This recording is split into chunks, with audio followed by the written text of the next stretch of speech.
Hello বন্ধুরা, কেমন আছেন সবাই? আশা করি সকলে অনেক অনেক ভালো আছেন। বিয়ার পিড়িতে বসেছেন ব্যাচেলার পয়েন্ট থেকে খ্যাতি পাওয়া অভিনেতা জিয়াউল হক পলাশ। আজকের এই ভিডিওর মাধ্যমে আমি আপনাদের বিস্তারিত জানিয়ে দেওয়ার চেষ্টা করব, যেমন তার স্ত্রীর নাম কি এবং তাদের বিয়েটি লাভ ম্যারেজ ছিল না অ্যারেঞ্জ ম্যারেজ ছিল।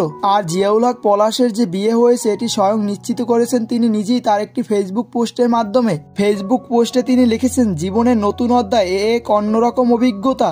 এছাড়াও তিনি লিখেন, সৃষ্টিকর্তাকে ধন্যবাদ, ধন্যবাদ আমাদের পরিবারকে। আমাদের পরিবারের মায়ায় ভালোবাসায় সম্মিলিত সবকিছু সুন্দর হয়ে উঠেছে। প্রিয় মানুষটি নিজের হয়ে ওঠার এই মুহূর্ত আগলে রাখতে চাই সারা জীবন, দোয়া করবেন আমাদের জন্য। আর জিয়াউল হক পলাশের এই পোস্টটি থেকে বোঝা যায় যে হয়তোবা তাদের বিবাহ ছিল লাভ ম্যারেজ।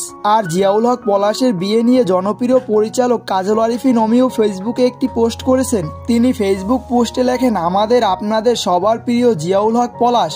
2016 সালের মার্চ এপ্রিলের দিকে পলাশ আমাদের সাথে সহকারী হিসেবে কাজ শুরু করে। অত্যন্ত পরিশ্রমী ও বাধ্যগত ছেলে পলাশ। আমার বিভিন্ন কাজে জোর করে পলাশকে এক সিকোয়েন্স 2 সিকোয়েন্স অ্যাক্টিং করাতাম। ও কখনোই অ্যাক্টিং করতে চাইতো না, বলতো অ্যাক্টিং করলে আমি ডিরেকশনের কাজে মনোযোগী হতে পারবো না। কিন্তু আমার কেন যেন সবসময় মনে হতো ওকে দিয়ে আলাদা কিছু করানো সম্ভব। সেজন্য আমি আমার হাল ছাড়িনি, একটার পর একটা চেষ্টা চালিয়ে গিয়েছি। এই চেষ্টা, পলাশের পরিশ্রম এবং আমাদের ভালোবাসার ফল আজকের পলাশ ওরফে কাবিলা। দেখতে দেখতে ও কত বড় হয়ে গেল, নিজেই ডিরেকশন শুরু করলো, অভিনেতা হিসাবে সারা দেশের মানুষের কাছে জনপ্রিয় হয়ে গেল। ওকে নিয়ে রাস্তায় বের হলে মানুষ যখন হুমড়ে খেয়ে পড়ে, বলে বুঝাতে পারবো না আমার কতটুকু ভালো লাগে। আমার চোখে ওর জীবনটা মাত্র শুরু, এখনো অনেক দূর যেতে হবে।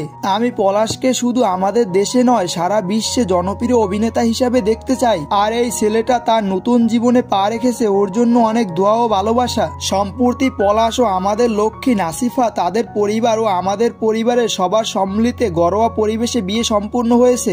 সবাই পলাশ ও নাসিফার নতুন জীবনের জন্য দোয়া করবেন। তো বন্ধুরা, আমরা কাজল আরিফিন অমির পোস্ট থেকে বুঝতে পারি যে তার স্ত্রীর নাম নাসিফা। তো বন্ধুরা, আপনাদের কাছে জিয়াউল হক পলাশের স্ত্রী নাসিফাকে কেমন লেগেছে অবশ্যই কমেন্ট করে জানিয়ে দিবেন। আর আপনি যদি আমার এই চ্যানেলে একজন নতুন দর্শক হয়ে থাকেন আর এরকম ভিডিওগুলো কন্টিনিউ পেতে চান, তাহলে এই চ্যানেলটিকে সাবস্ক্রাইব করে পাশে আসা বেল আইকনটি বাজিয়ে দিতে পারেন। পলাশ ভাই আর নাফিসা ভাবি যাতে দাম্পত্য জীবনে সুখী হয় এই দোয়া করি। আজকের ভিডিওটা এখানেই শেষ করব। সকলকে ধন্যবাদ।